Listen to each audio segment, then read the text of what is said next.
El fonema labiodental fricatiu sonor V és la pronúncia històrica de la lletra B. Encara ara, una bona part dels parlants valencians i baleàrics oposen V i la B bilabial, votar, votar, veu, veu. Actualment, però, la major part de les comarques catalanes, com també les valencianes del nord i el centre, són betacistes, és a dir, diuen vi per vi.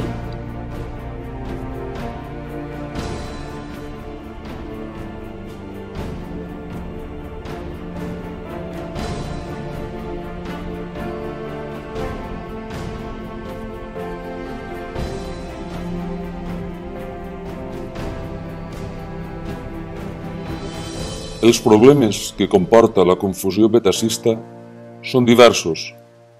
Dificulta l'aprenentatge de l'ortografia, ens separa de la pronúncia històrica comuna i ens acosta a la fonètica del castellà, que també confon B i V. Malgrat que el betacisme no aporta cap benefici als parlants ni a la nostra llengua, l'IEC considera estàndard aquest empobriment. Només des dels àmbits acadèmics baleàric i valencià s'ha reivindicat el manteniment de V en la llengua culta, tot i que els esforços encara hi són insuficients.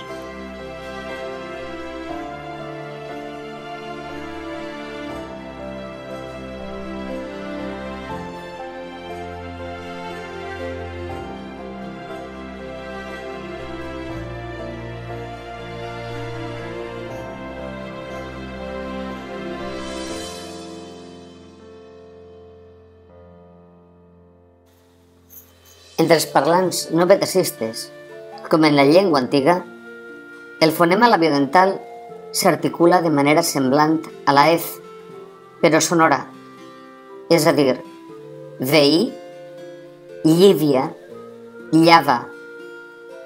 A més, la pronúncia de la B es produeix sense obrir els llavis, com en francès. Nebot, abella, trobar. D'esta manera, l'oposició de V i B es discrimina fàcilment.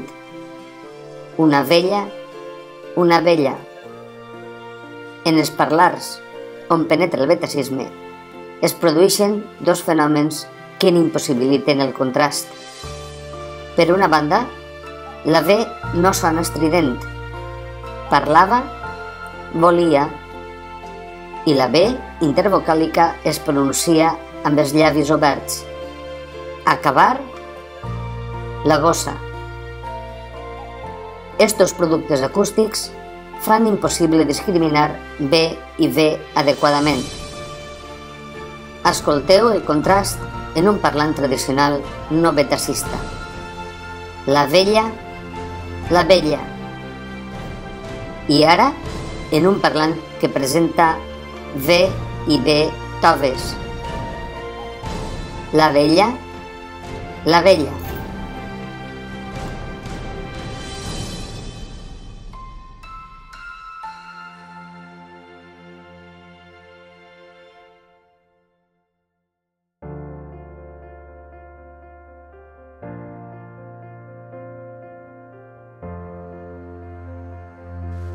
Per a distingir B i V, cal almenys eliminar un dels dos fenòmens fònics que n'impedeixen la distinció. El que resulta més fàcil és pronunciar el fonema V amb estridència labial, perceptible, com la V tradicional valenciana, mallorquina, com la del francès i portuguès. De fet, en eixe darrer idioma, la B se sol fer tova o oberta entre vocals, Lisboa, però la V és sempre estrident, vinyo. Per això, el perill de confusió no existeix.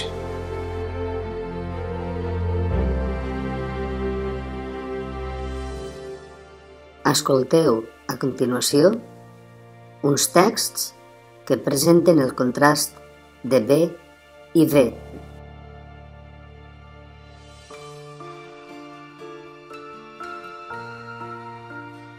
Ahir vàrem veure un avió que volava per València. Cada vesprada veiem 20 avions de colors molt vistosos passant a través del cel núvol de la ciutat. Una dona vella, però molt vella, baixa tots els dies de vesprada a ballar un vals. Les valls de València són boniques quan la boira no deixa veure més enllà de 20 metres.